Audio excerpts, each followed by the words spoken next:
দেবতারা সহজে যে ভগবানের প্রসাদ পান না, আমরা নরদেহ ধারণ করে, মনুষ্য দেহ ধারণ করে ভগবানের সাকার রূপ সৎ গুরুদেবের মাধ্যমে আমরা সেই মহাপ্রসাদ গ্রহণ করার সুযোগ পেলাম। অথচ সেই সুযোগ পেয়েও আমরা অখাদ্য কুখাদ্য গ্রহণ করছি, ভগবানকে নিবেদন করে মহাপ্রসাদ গ্রহণ করতে পারছি না। এটি আমাদের জন্য দুর্ভাগ্য। মনে রাখবে, মহাপ্রসাদ কখনো বিক্রি করা উচিত নয়। আজকাল মহাপ্রসাদ পর্যন্ত বিক্রি করা হচ্ছে, যার কারণে মহাপ্রসাদের কৃপা, সেই কৃপা আগের মতো নেই, সেই কৃপা আর গ্রহণ হচ্ছে না। মহাপ্রসাদ কখনো বিক্রি উচিত নয়, মূল্য দ্বারা মহাপ্রসাদ দেয়া উচিত নয়। কলিযুগে সকল কিছুরই ধীরে ধীরে কি হয়ে যাবে, মাহাত্ম্য শিথিল হয়ে যাবে। সেই বিমলা দেবীকে অর্পণ করে মহাপ্রসাদ হয়, পূজারীগণ শ্রবণ করাচ্ছেন কাকে? স্ত্রী চন্দ্রাবতীকে। কার স্ত্রী? জয়পুরের রাজা জয় সিংহদেবের স্ত্রীকে। আমরা এই জায়গা থেকে এত দূর গেলাম, এবার মূল প্রসঙ্গে ফিরে এলাম। চন্দ্রাবতী দেবী তিনি শুনে মুগ্ধ হলেন, আহা, জগন্নাথের প্রসাদের এত মহিমা, লক্ষ্মী সেখানে রন্ধন করেন, এত মহিমা। তখন জয় সিংহদেব আর মহিষী স্ত্রী চন্দ্রাবতী জগন্নাথের মহাপ্রসাদ গ্রহণ করলেন। গ্রহণ করে জগন্নাথ দেবকে প্রণতি নিবেদন করে একটা প্রার্থনা নিবেদন করলেন চন্দ্রাবতী। জগতের নাথ জগন্নাথ, তার নিকটে যা প্রার্থনা করা হয় তাহাই পূরণ হয়। এটা উড়িষ্যার রাজা সে চিঠিতে জয়পুরের রাজা জয় সিংহদেবকে জানিয়েছিলেন।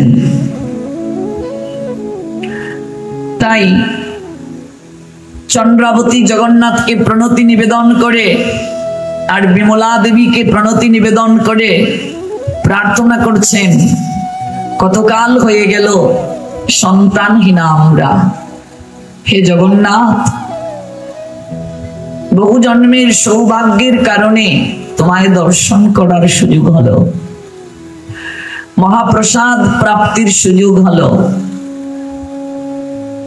দেবীর কাছে প্রার্থনা করে বলছেন, হে দেবী, কতকাল যাবৎ মা ডাকের সুযোগ পেলাম না, আমি যদি কোনোদিন মা ডাকের সুযোগ পাই, আমার যেন একটি কন্যা সন্তানের জন্ম হয়। অন্তর্যামী ভাবগ্রাহী জনার্দন প্রভু জগন্নাথের কৃপায় চন্দ্রাবতী সন্তান সম্ভবা হলেন। বিমলা দেবীর কৃপায় কন্যা সন্তানের জন্ম হলো। চন্দ্রাবতী সেই কন্যার নাম রাখলেন লক্ষ্মীপ্রিয়া। লক্ষ্মীপ্রিয়াকে ছোটবেলা থেকেই তিনি ভগবানের গুণ মহিমা শ্রবণ করাতেন। নাম রাখলেন কি বলেছি? লক্ষ্মীপ্রিয়া বলেছি না, একটু ভুল বললাম, বিষ্ণুপ্রিয়া। যে ভগবান শ্রীহরির কৃপায় যেহেতু সন্তান হলো, তাই নাম রাখলেন বিষ্ণুপ্রিয়া। চন্দ্রাবতী ছোটবেলা থেকেই বিষ্ণুপ্রিয়াকে সেই ভগবানের দিব্য গুণ মহিমা শ্রবণ করাচ্ছেন। মেয়ে ধীরে ধীরে বড় হলো। ছোটবেলা থেকেই জগন্নাথের প্রতি তার তীব্র ভালোবাসা। মা চন্দ্রাবতী বললেন, ওরে বিষ্ণুপ্রিয়া, আমি তোকে প্রাপ্ত হয়েছি বিমলা দেবী আর প্রভু জগন্নাথের কৃপায়, তার অহৈতুকী প্রসাদে তোকে প্রাপ্ত হয়েছি। মা মনে রাখবে, এই জগতে ভগবান শ্রী জগন্নাথ ছাড়া আর কেউ আপন নয়। যদি কাউকে ভালোবাসতে হয় তাহলে প্রভু জগন্নাথকেই ভালোবাসবে। রাজকুমারী বিষ্ণুপ্রিয়া যৌবনে পদার্পণ করলেন। ঠিক তখনই চন্দ্রাবতী অর্থাৎ বিষ্ণুপ্রিয়ার মা অসুস্থ হয়ে পড়লেন। বিছানা ছেড়ে উঠতেই পারছেন না। কত কবিরাজ আনয়ন করা হলো, কোনো কিছুর দ্বারাই তার রূপকে নিরাময় করা সম্ভব হচ্ছে না। ব্যর্থ হয়ে গেছেন জয়সিংহ রাজা। তার মন বিষণ্ণ। রানীর জন্য অনেক পরিচারিকা থাকার উপরও কন্যা বিষ্ণুপ্রিয়াই সেবা করছেন আর জগন্নাথের গুণ মহিমা কীর্তন করছেন। এদিকে জগন্নাথের এক পান্ডা, তিনি সেই সংবাদ পেয়ে, অর্থাৎ জয়পুর থেকে যখন সেই সংবাদটা উড়িষ্যার রাজার কাছে পাঠানো হলো, তখন এক জগন্নাথের পান্ডাকে দিয়ে, সেবককে দিয়ে জগন্নাথের মহাপ্রসাদ দিয়ে পাঠানো হলো। মহাপ্রসাদ দিয়ে পান্ডা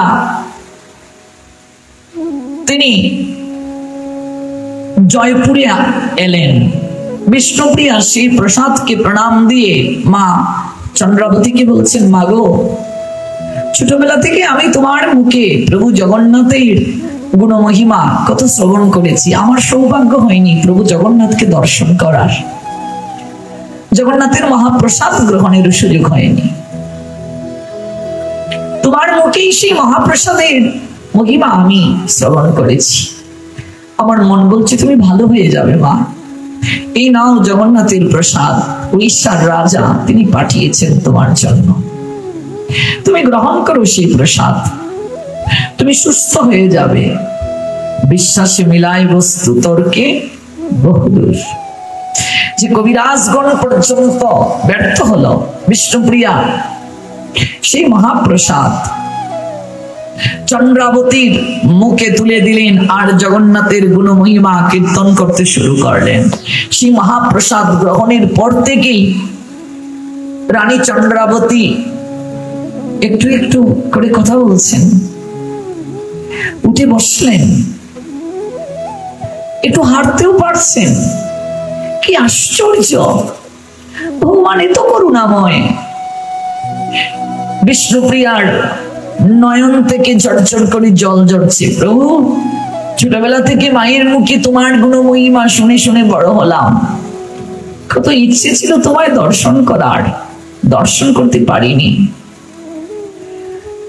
আজ তোমার কৃপায় আমার মা সুস্থ হয়ে উঠলেন। অসীম দয়াময় তুমি, অসীম কৃপাময় তিনি। রাজা জয়সিংহ তখন সেই পান্ডাকে অনেক মূল্যবান উপহার প্রদান করলেন, স্বর্ণ মুদ্রা দিলেন আর মণি মুক্তা কিছু দিয়ে দিলেন জগন্নাথকে উপহার দেওয়ার জন্য। রানী চন্দ্রাবতীও অনেক উপহার দিলেন প্রভু জগন্নাথকে। এদিকে চন্দ্রাবতীর কন্যা রাজকুমারী বিষ্ণুপ্রিয়া তিনি শ্রী জগন্নাথের সেবক পান্ডাকে বলছেন, সবাই তো জগন্নাথকে অনেক কিছু দিলেন, আমিও তাকে একটা মহামূল্যবান উপহার দিতে চাই। কি উপহার দেবেন? চন্দ্রাবতী তিনি মনে মনে ভাবছেন, আমার এই রাজভবনে যা কিছু আছে সবই তো আমার প্রভুর। যে কথাটি দিয়ে লীলা শুরু করেছিলাম, যে জগতে যা কিছু আছে সকল কিছুই তো ভগবানের। আমাদের নিজের কি আছে যা প্রভুকে দেব? যে প্রসঙ্গে আমরা শ্রবণ করছি, বিষ্ণুপ্রিয়া ভাবছেন আমি কি দেব আমার প্রভুকে? নিজের বলে তো কিছু নেই, সকল কিছুই তো প্রভুর। আমরা দেখবেন অনেক সময় ভগবানের জন্য একটু জমি দিয়ে বড়াই করে বলি, আমি জগন্নাথকে গোবিন্দকে 2 বিঘা জমি দিয়েছি। এই জমি তুমি নিয়ে এসেছিলে? হ্যাঁ, তুমি দিয়েছ? যে আমি আমার পূর্বপুরুষ ভগবানের জন্য মন্দির দিয়েছে, মন্দির করে দিয়েছি। হ্যাঁ, আমরা কেবল অহংকার করতে জানি। রাজা ইন্দ্রদ্যুম্নের দিকে তাকাও। রাজা ইন্দ্রদ্যুম্ন,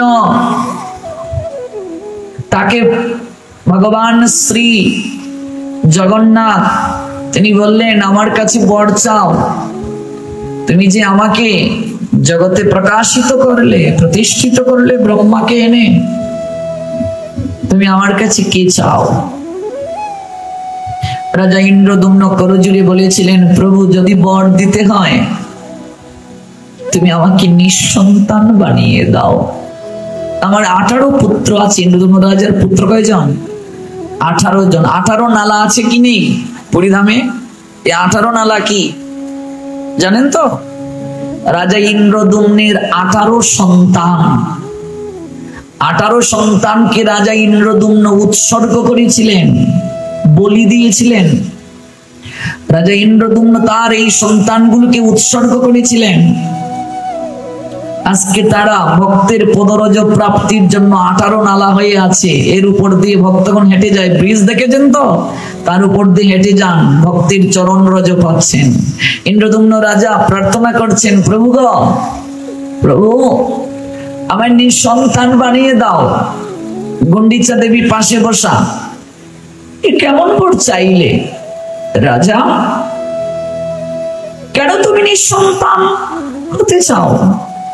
রাজা ইন্দ্রদ্যুম্ন করজোড়ে বললেন, যদি আমার সন্তান থাকে তাহলে ওরা জগতে অহংকারের বশবর্তী হয়ে দাবি করবে আমার পিতা এই মন্দির প্রতিষ্ঠা করেছিলেন, এটা আমার পিতার মন্দির, এটা আমার বংশের মন্দির। মন্দির কখনো কারো ব্যক্তিগত হয় না, ভগবান কারো ব্যক্তিগত হয় না। তাই তুমি আমায় নিঃসন্তান বানিয়ে দাও, যেন আমার বংশের কেউ দাবি করতে না পারে যে জগন্নাথ আমাদের, জগন্নাথ আমার, জগন্নাথ সবার। গুন্ডিচা দেবী সাধারণ কোন স্ত্রী নয়, চোখ বেয়ে ঝরঝর করে জল ঝরছে তার, কিন্তু কিছু বলছেন না। প্রভু জগন্নাথের দিকে তাকিয়ে বলছেন, প্রভু